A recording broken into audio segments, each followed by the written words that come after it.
Good morning. It has been a fascinating journey. From a small Pennsylvania Dutch farm in York County to be invited to give the capstone address to my fellow county agents at your annual meeting. And to boot, it is in the great state of Kansas. You know, I was born a Nittany Lion.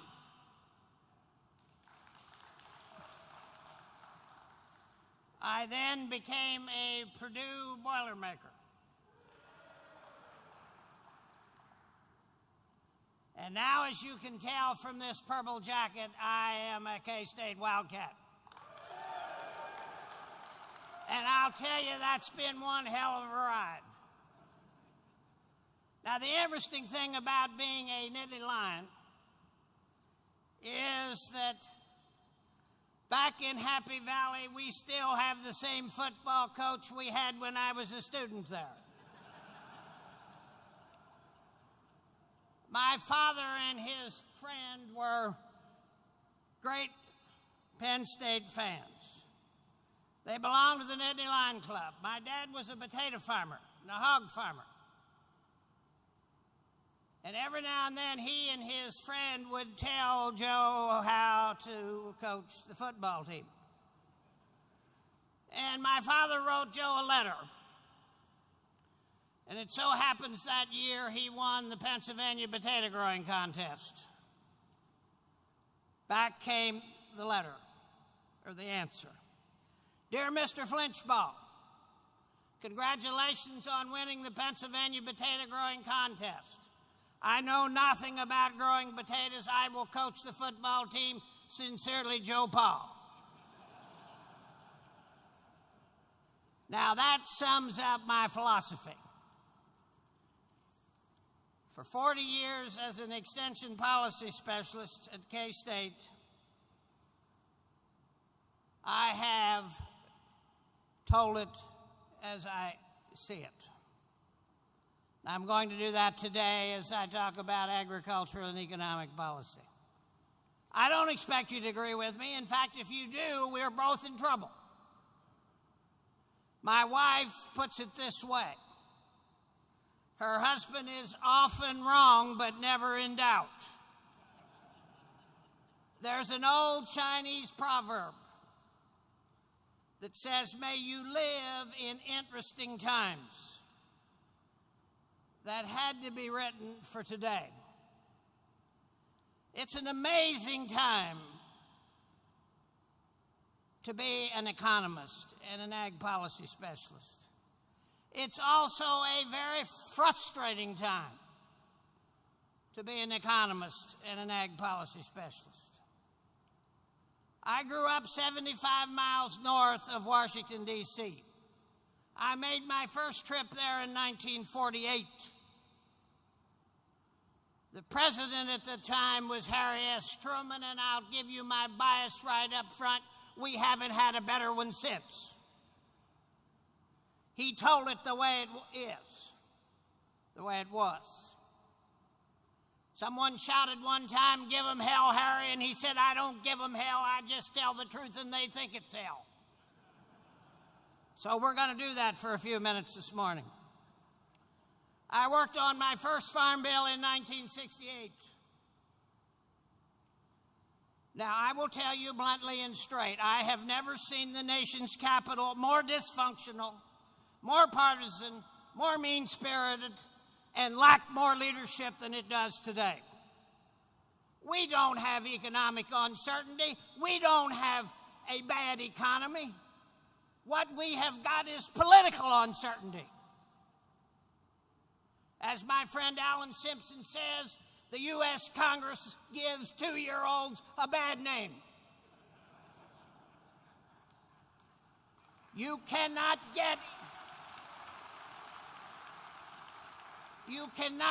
economic certainty and economic investment and economic development if you don't have any political leadership that will make basic decisions.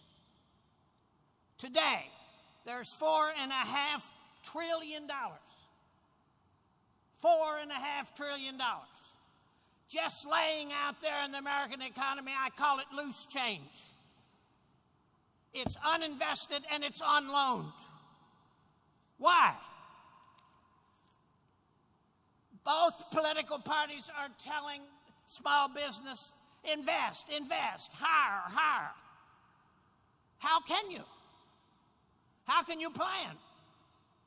You have no idea what your taxes are going to be. You have no idea what your energy costs are going to be. You certainly don't know what your health care costs are going to be. And you cannot even imagine what kind of rules and regulations Washington may dream up. That's the problem. We need to solve the deficit. That will get the economy growing again. We need to get that $4.5 trillion invested in the economy. We do that, we'll have 5% growth, and we will be on our way. In the long term, we've got to balance the budget. We all know that. That's how we will get growth. And getting growth will help solve the deficit. How do we do this? We had a deficit commission report last December, the Simpson-Bowles Commission. I would suggest you read it. It's all in there.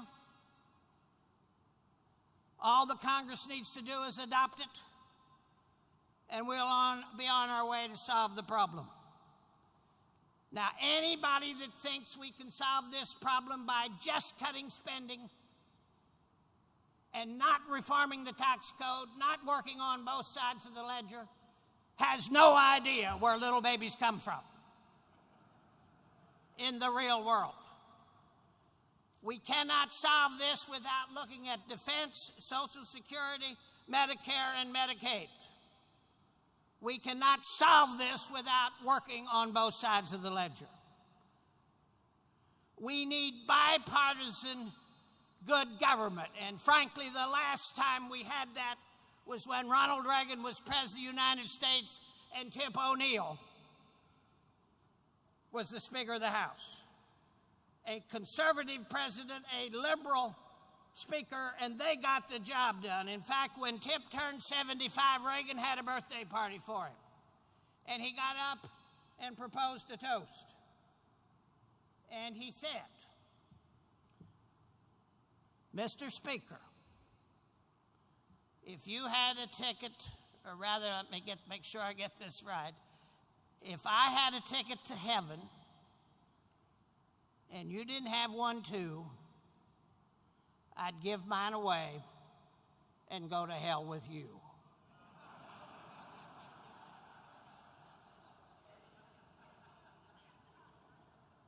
Somehow I can't see John Boehner and Barack Obama doing that. Bob Dole told me a story one time